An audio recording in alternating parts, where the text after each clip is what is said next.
Wala po tayong fish ngayon. Oh, ayan na nga po ang ating sinaing na may malunggay at kalabasa. Wala po tayong fish ngayon o kaya karne, kaya dog food ang ating pampaalat. Kumunat na yung kumunat na yung kanin.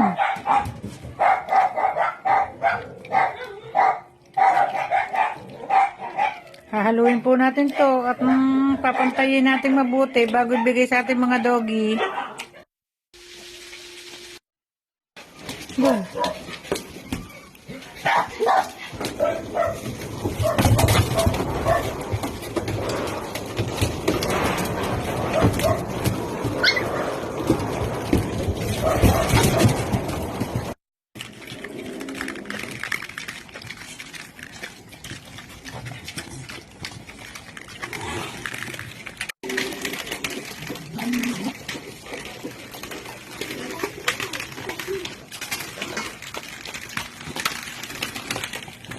Balawas, agawan kita. Agawan kita, ha? Joke lang. Yan, mga busog na. O, diba? Di tahimik.